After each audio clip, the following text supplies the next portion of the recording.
Welcome back to The Strategic Edge, the Innovator podcast powered by JF Bicking & Co. Great to be here.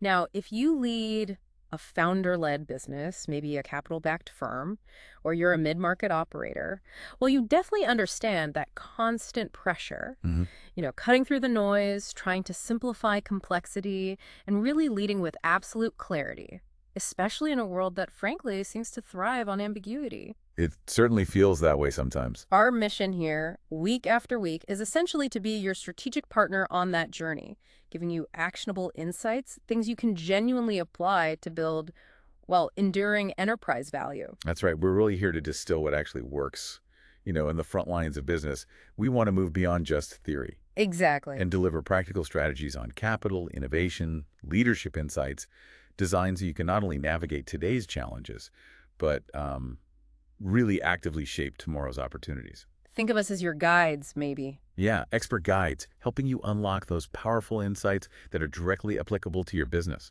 Absolutely. And today, look, we're tackling a question that honestly should be front and center for every leader right now, especially as we push through the mid-year point. It's a critical time for reflection. It really is. The question is, how do you structure your business, not just for that raw, sometimes chaotic growth, but for profound lasting value? It's subtle, that distinction, but absolutely critical, isn't it? It's fundamental. Huge difference. So we're going to take a journey together, unpack this fundamental question. We'll explore three pivotal areas. First up, we'll dive into why adaptive strategy is, well, frankly, your non-negotiable Q3 advantage in this kind of volatile market. Okay. Then we'll shift focus a bit. We'll try to understand what genuinely makes a business exit ready, even if selling isn't remotely on your radar right now. Which is key, even if you're not planning to sell. Precisely.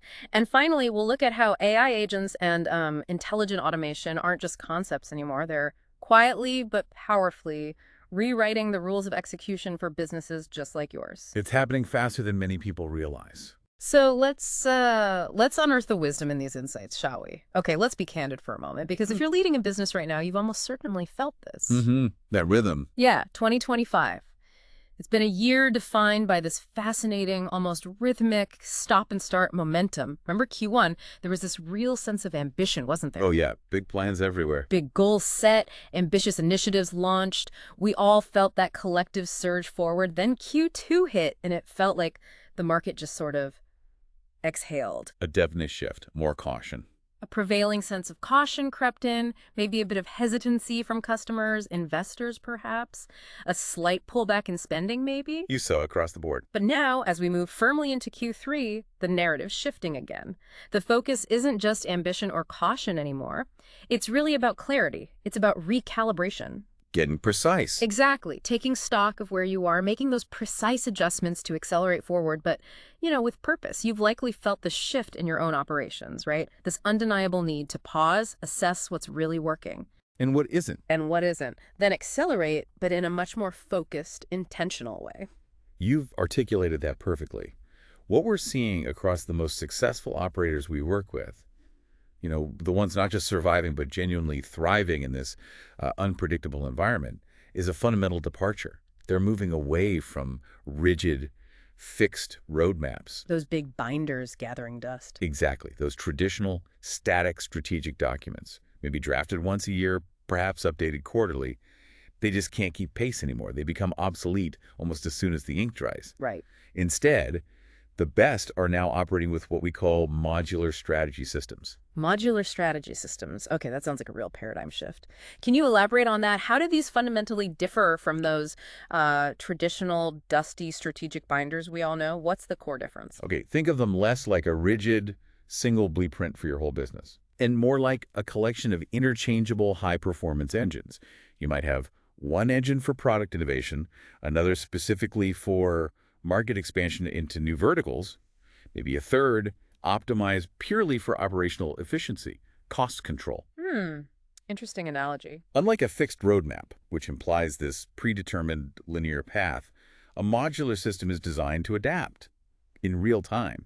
So when the market shifts or new competitor emerges or, a surprising opportunity pops up, You don't scrap the whole thing. exactly, you don't redesign the entire car. You simply swap or retune or reprioritize the relevant engine modules. You adapt quickly and precisely. And this emphasis on agility, on responsiveness, it isn't just about speed. It's about building inherent resilience. Okay. It means your strategy isn't some static document you have on a shelf. It's a dynamic capability you do constantly. It's a living framework that evolves with you. So it's less about sticking rigidly to a map and more about navigating dynamically with a compass, one that can adjust to new magnetic fields, so to speak. That's a great way to put it. A compass, not just a map. That's a truly profound shift in how we think about strategy. And from what we've observed working with these, cutting-edge firms, this adaptive approach seems to manifest in three distinctly powerful behaviors, things that really set them apart. The first one, I think, is a real game changer, reprioritizing based on ROI per executive hour, which forces you, maybe uncomfortably, to ask, what are your absolute top people, your most valuable strategic thinkers actually doing with their finite time? Is it genuinely moving the needle, or is it just noise? Precisely. Executive time, especially your C-suite, your senior leaders, it's arguably the most precious, irreplaceable resource in any organization. It's finite. Absolutely. And its impact, positive or negative, is just disproportionately high. Did you know recent studies suggest executives often spend up to 40% of their time on tasks that, well, they can be automated, delegated, or they're just not contributing significantly to the big strategic objectives. 40%. That's huge. It is. So the principle of ROI per executive hour, it isn't just about basic efficiency. It's about unlocking that hidden 40% for truly strategic, high-impact work. The goal is ensuring that this high-value talent is directed relentlessly towards activities that actually move the enterprise value needle. Right. This principle forces you to ruthlessly identify and eliminate the noise. Yeah. Those endless meetings, the reports no one reads, the admin burdens that just drain executive time and divert focus. It's about asking, if this person's time costs X, what's the tangible return we're getting? And if it's not optimal, how do we actively shift it? How do we maximize that impact? That makes perfect sense. We've all been in those meetings, haven't we? The ones that just drag on. Oh, yes. And you're sitting there thinking, couldn't my most valuable people be doing anything more impactful right now? That's the noise we need to be ruthless about cutting. It's a powerful lens. Absolutely. Okay, so the second behavior we're consistently seeing is a big departure from those traditional, often quite elaborate annual strategic retreats. Right, the offsites. Yeah, the offsites. They might feel impactful in the moment, but that momentum often just dissipates, doesn't it? It really does. It fades fast. Instead, top firms are implementing these short cycle strategic reviews. You could call them agile 30, 60, 90-day alignment pulses. Indeed. The traditional annual retreat, yeah, it offers a grand vision, but it often creates this burst of activity that then struggles to maintain momentum over a long, unpredictable year. It's true. What's truly fascinating here is how these shorter, more frequent review cycles build continuous, adaptive momentum. They allow for dramatically increased agility, much faster course correction. So you catch problems sooner. Exactly. Instead of waiting a whole year to find out an initiative's gone off track, these regular pulses give you immediate feedback. This allows for rapid, iterative adjustments. You prevent small deviations from becoming major derailments. This practice, it fundamentally fosters a culture of continuous improvement, accountability, and responsiveness right through the entire organization. It keeps everyone aligned, adaptive to changes as they happen, rather than being caught flat-footed. It leads to iterative progress, not just one big, often inflexible plan. It's less big bang, more constant micro-adjustments. Precisely. Constant, deliberate micro-adjustments. Which means you're not only constantly checking your direction, but you're adjusting in real time. That feels far more resilient, more responsive in today's ridiculously fast markets. It has to be. And the third behavior. This one for me, this is where it gets really interesting, almost transformative. Okay. Strategy as a decision engine. The idea that a truly great strategy isn't just some fancy PDF living on a server gathering digital dust. Right, not just a document. No. It's a living, breathing tool that actively helps your organization say no faster and yes smarter. That truly is the crux of it. And this raises an important question. How does having such a clear filter actually empower an organization? The core idea is that a well-defined strategy isn't just about what you will do. It's equally, maybe even more, about what you won't do. The power of no. Exactly. When your strategy is crystal clear, when it's widely understood, deeply embedded, it acts as this incredibly effective filter. For new opportunities, project proposals, hiring decisions, even daily operational choices. Like a filter for everything. Imagine it like a high-precision metal detector for your business. It instantly flags the gold opportunities that align with your core mission and helps you quickly say no to the junk that would just distract you without digging up every single bit of earth. Good visual. This clarity empowers teams from the exec level right down to individual contributors to make autonomous decisions that are inherently consistently aligned with the overarching goals. And the practical outcome. It's profound. Significantly less wasted effort on misaligned projects, elimination of that analysis paralysis we all hate, and a dramatic acceleration of progress on the critical, truly impactful initiatives. It removes ambiguity. It empowers decisiveness at every single level. That's incredibly powerful. Just imagine every team member, regardless of their role, being able to quickly assess if something aligns with the core strategy without escalating every little thing up the chain. That's real agility. That's true organizational efficiency and agility. So for you listening right now, if you're operating with the same strategic rhythm you set back in January, if your strategy is still that static document rather than a dynamic filter, well, you're already behind. Strategy in Q3 isn't about hitting reset, it's an accelerator. It's about leveraging these modular systems, these adaptive behaviors, to gain a decisive competitive advantage for the rest of the year. Don't just adapt to the market, let your strategy drive your response. Well said. Okay, let's shift gears now, because this next segment, it's absolutely foundational. Foundational to building a valuable business, whether you plan to sell next week or, 10 years from now. Right. This applies universally. Here's a core truth that many founders, especially early on, sometimes overlook. Every single business has an exit. It's unavoidable. Planned or unplanned. Exactly. The only variable is whether that exit is meticulously planned, strategically intentional, designed for maximum value, or whether it's unplanned, reactive, rushed, often leading to a huge loss of potential. A painful outcome, often. The critical question isn't if you'll exit, but rather, will that exit be valuable and intentional, giving you choices, control? Or will it be reactive and rushed, forcing your hand? That's a truth many founders treat like a distant event, something they'll deal with when they decide to sell. It's on the someday maybe list. Right. Future me. Problem. Exactly. But here's what sophisticated founders and capital groups understand: the ones consistently building, optimizing, successfully transacting high-value businesses. Exit readiness is enterprise readiness. They're not two separate things. They're the same thing. They are one and the same. When you build a business that is truly exit ready, you've inherently built a business that's robust, predictable, resilient, optimized for long-term value, regardless of whether a sale is even on the horizon. So it's not about putting up a for sale sign. It's about fundamentally building a stronger, more valuable, more robust business from the inside out. Precisely. It's proactive, not that reactive scramble to fix things last minute when an offer appears or, circumstances force your hand. Exactly. If we connect this to the bigger picture, proactive exit planning isn't just about prepping for a potential sale. Yeah. It's about optimizing for sustainable long-term value, operational efficiency, scalable, predictable growth. When you cultivate a business that's inherently exit-ready, you've built an asset. Highly structured, transparent, resilient enough to withstand market bumps, leadership transitions. Okay, so what does that look like in practice? What are the tangible elements? There are several crucial, often overlooked elements. First, cap table clarity, absolute paramount. Okay. Meaning a clean, transparent, easily understandable ownership structure. Yeah.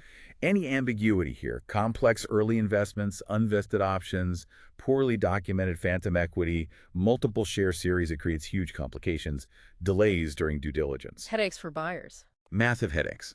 Acquirers, investors, they want to know exactly what they're buying, who owns what, and that there are no hidden claims or potential disputes lurking. Without that clarity, you risk the deal collapsing or a big discount on your valuation. And it's not just the founder's shares, right? It's everything. Everything. Every investor, every option pool, every grant. Meticulously documented, easily auditable. Then there's the need for clean operating contracts and vendor terms. Okay. All your agreements, clients, key suppliers, critical vendors need to be legally sound, current, and crucially, easily transferable.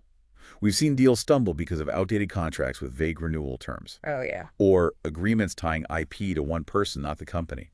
Or clauses requiring client consent for assignment that becomes a huge hurdle during a transaction. Streamlining these upfront eliminates liabilities, makes the acquisition process much smoother. Makes sense. What else? Third, equally vital, documented IP, systems, and client relationships. This goes beyond just having IP. It's ensuring your IP is clearly defined, legally protected, demonstrably owned by the company, It's also having your operational processes meticulously recorded, repeatable, not just reliant on tribal knowledge. So not just in someone's head. Exactly. Think comprehensive SOPs, clear workflows, and well-managed client relationships stewarded by the organization, not dependent on one-star salesperson. This demonstrates tangible assets, operational efficiency, predictable revenue, all massively increase enterprise value. So basically making the intangible tangible. And making the internal workings transparent, that builds huge confidence for a buyer. Or even for a future you to try and run a more efficient, less stressful business. Good point. And finally, a truly critical element, both for exit readiness and sustainable growth.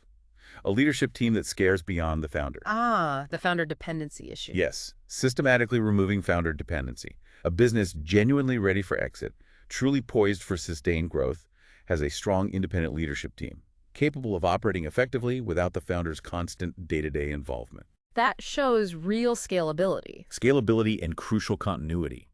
It makes the business far more attractive to buyers who want assurance the company won't crumble if the founder steps away or even just takes a long vacation. It signifies true institutional strength. That makes so much sense. It's about proving the business is a self-sustaining system, not just one person's heroic effort.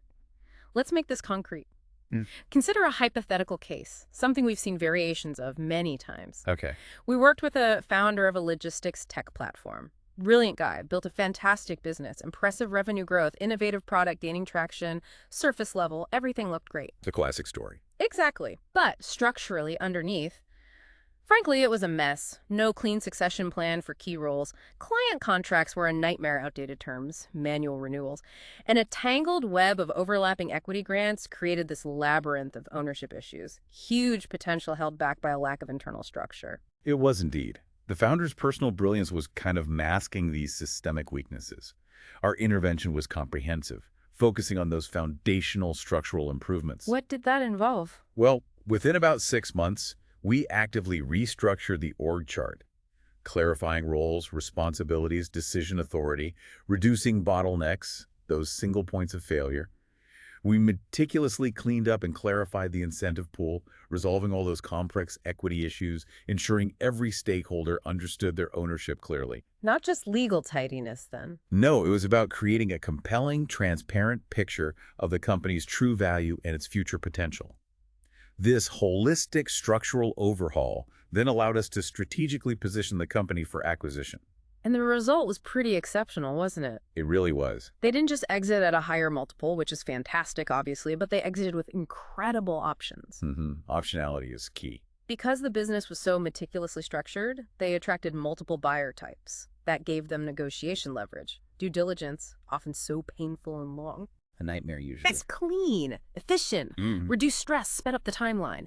And the founder, instead of being anxious, had this level of confidence control throughout the whole process. That's rare. What's genuinely fascinating here is how a few strategic foundational changes, not just incremental tweaks, but fundamental structural shifts, unlock significantly more value and optionality. Right. It wasn't just about finding a buyer.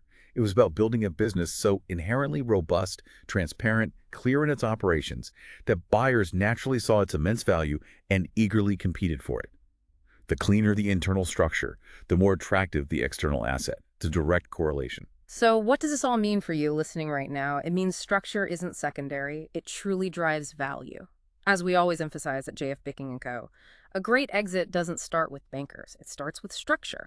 Bankers are facilitators, right? They're great at finding buyers, negotiating terms, but they can only sell the inherent value you've already built. That quote perfectly encapsulates the philosophy.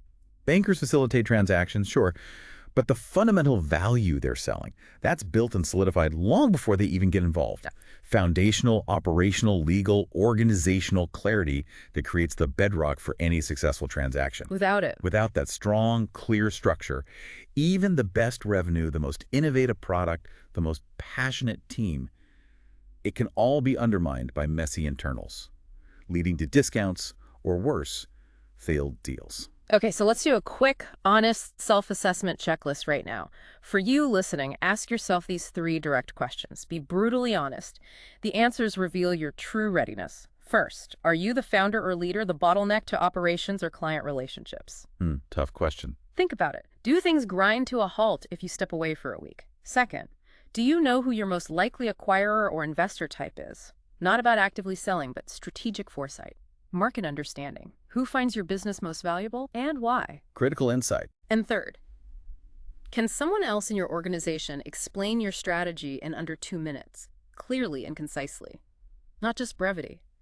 It tests clarity, coherence, scalability of your vision across the whole team. It's a great test. If you found yourself saying no to any of those, or even hesitating, well, that's a clear signal. It's time to rethink the org chart, the internal processes. Start working on that foundational structure now.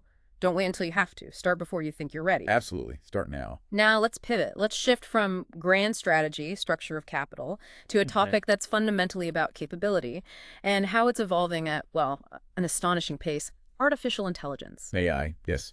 Because the biggest, most impactful theme we're consistently tracking across our diverse clients, regardless of industry, size, growth stage, is that AI is quietly but definitively becoming foundational execution infrastructure. It really is moving from hype to infrastructure. Forget the flashy demos you see on social media, the headlines about super intelligent robots. What matters now, for you as a business leader, is precisely where and how AI can be practically integrated into your operations for real, measurable, tangible results. It's about leveraging this capability. That's exactly right. The conversation has decisively shifted beyond speculation to practical, impactful application. When we work with clients to pinpoint the best areas for AI implementation, we guide them with 3 critical diagnostic questions. These help find where AI delivers the most immediate, significant impact, not just where it's a speculative nice-to-have. Okay, what are those questions? First, where are your bottlenecks? Identify specific areas in your current processes where things consistently slow down, where information gets stuck, workflow grinds to a halt, are sales proposals taking too long, customer support bogged down by repetitive queries. AI can unblock those. Finding the friction points.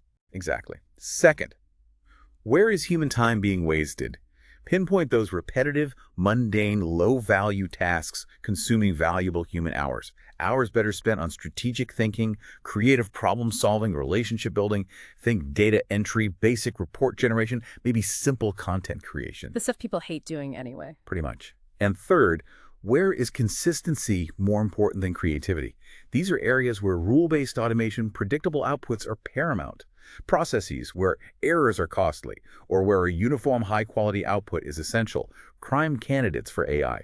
Think compliance reporting, initial customer service responses, data reconciliation. So it's not about the sensational fear of replacing humans. It's fundamentally about looking inward at your current operational pain points and asking, where can a machine, an AI agent, truly take over the rote, repetitive, data-intensive stuff, allowing your invaluable human team to focus on what only they can do? It's augmenting human capability, right? Not supplanting it. That's the core idea, augmentation. Let's look at 3 live use cases we've seen recently from clients, showing how this is already happening, delivering tangible results. First is a fascinating one in sales enablement. We're seeing sophisticated AI agents that can dynamically create and refresh entire proposal decks. Yeah, this is powerful. Pulling real-time, relevant data directly from the company's CRM system. The impact there is immediate and profound. We've seen it cut prep time in half, sometimes even more drastically. Big half. Wow. Think about it. A sales pro typically spends hours manually compiling client data, updating slides, ensuring brand consistency, tailoring messaging for every proposal. With AI, that entire tedious, error-prone process becomes largely automated. Freeing them up. Totally. It liberates sales pros to focus on the truly human, high-value elements, building deeper relationships, understanding nuanced client needs, crafting bespoke solutions, and ultimately closing deals. It maximizes their most impactful activities, not their admin burden. That's a massive win for any sales team. More efficient, yes, but also more effective, more focused. Okay, second use case, compliance automation, which for many businesses, especially regulated ones, feels like a constant uphill battle. Oh, absolutely. Regulatory demands, data reporting, it's relentless. Right. For many clients, compliance is a significant, often overwhelming resource drain. We're now implementing solutions where AI creates auto-generated ESG dashboards, environmental social governance. Okay, ESG dashboards. These systems pull directly from disparate operational data sources, energy use, employee diversity data, supply chain ethics reports, you name it. They update weekly, and critically, they're audit-ready by default. Audit ready, that's huge. It dramatically reduces the manual burden on compliance teams, ensures unparalleled accuracy and timeliness in reporting, and significantly mitigates regulatory risk. It transforms what was a reactive, labor-intensive, often stressful process. Into something proactive and automated. Exactly. Proactive, automated, seamlessly verifiable. It's about turning compliance from just a cost center into potentially a strategic differentiator. That truly sounds like a dream for any compliance officer wanting to sleep better. Okay, third use case. Laser focused on customer success, specifically customer retention, which, as we know, is the lifeblood for any recurring revenue business. Absolutely critical. Yeah. Here, AI is providing truly predictive churn alerts. Predictive? How? It continuously analyzes a sophisticated range of data points. The subtle tone and sentiment in support tickets, specific usage patterns within the product or service, even subtle billing flags that might signal dissatisfaction or upcoming issues. Things a human might miss easily. Often, yes. By identifying these indicators, often long before a human could piece them together, the system alerts customer success teams to potential churn risks before they become critical. So you can intervene earlier. Precisely. If we connect this to the bigger picture, this transforms reactive customer service into proactive, empathetic relationship management. It lets companies intervene with precision, understand and resolve emerging issues, and ultimately significantly improve customer satisfaction and reduce churn, which hits the bottom line directly, improves customer lifetime value. It's foresight, not just reaction. Being proactive, not constantly playing catch-up, a massive differentiator in any competitive market. It really reinforces our core philosophy at JF Picking & Co., captured in our firm's guiding principle. AI doesn't replace your best people. It frees them up to do what only they can.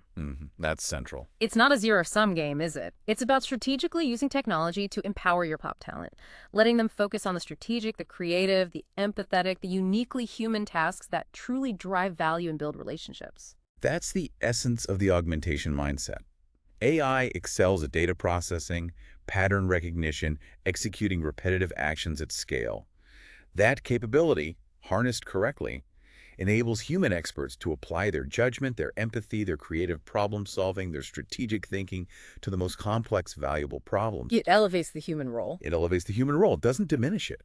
It's about building this symbiotic relationship between human ingenuity and artificial efficiency. So here's a practical pro tip on AI implementation for you listening right now.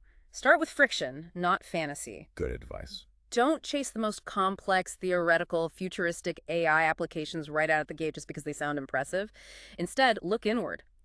Deeply analyze your current operations. Where are you literally bleeding time, money, resources? Where are your team members constantly bogged down by manual, repetitive tasks that drain their energy, their creativity? Find the real pain points. That very pain point is precisely where automation powered by AI can make real, immediate margin. Identify those operational friction points in your business. Make them your starting points for AI integration. Tackle the obvious inefficiencies first, and the bigger opportunities, they'll reveal themselves. Start small, scale smart. Exactly. Okay, let's bring all these powerful insights together as we wrap up this discussion. We've journeyed through 3 absolutely critical pillars for building a business that's not just growing, but fundamentally structured for enduring value. Key pillars. First, we explored how adaptive strategy isn't a luxury anymore. It's essential. Q3 isn't just recalibrating, it's about embracing decision velocity, building those modular strategic systems that move dynamically, intelligently with the market. Second, we delved into that profound truth. Exit readiness is, at its core, long-term business strategy, not just polishing for a quick sale. It's building a fundamentally robust, transparent, structurally sound enterprise from the inside out, one that operates efficiently, predictably. You really should start on that internal clarity journey long before you even think you're ready to sell. And finally, we dove deep into how AI isn't optional or futuristic anymore. It's rapidly becoming core execution infrastructure. It's here now. It's about strategically leveraging tech capability to remove friction, amplify your team's best work, automate tasks where consistency matters most, freeing up human genius for human problems. So as you move into the back half of the year carrying these insights, this is the ultimate question we really want you to mull over, maybe for weeks. Okay, what is it? Are we truly structured for growth, or are we just growing? Ooh, that's a truly provocative thought, isn't it? Because just growing might sound good, revenue up, teams expanding. Looks good on the surface. but it can easily lead to unmanageable complexity, diluted focus, operational chaos, and ultimately a reduced valuation long term. Whereas being structured for growth ensures every step forward is sustainable, intentional, genuinely building towards a more valuable, more resilient, more enduring enterprise. It's the profound difference between simply expanding and truly building with strategic intent. We truly believe that distinction is absolutely critical for any leader aiming for lasting success in today's dynamic environment. And that's precisely what we at JF Picking & Co. are here to help you achieve. We specialize in helping founder-led and capital-backed firms build businesses that are not just scalable for the future, but inherently sellable when the time is right, and exceptionally smart in their operations. We rigorously align strategy, capital, innovation directly to your desired outcome. Focusing on results. Absolutely. If you're looking to explore how these principles can apply to your unique challenges, your opportunities, we encourage you to visit us at jfb.fyi. That's jfb.2fyi. You can also connect with our team directly there. We're always eager to discuss how these insights can be leveraged specifically for your business. We're ready to partner with you to build with intent. Until next time, stay sharp, stay focused, and lead forward.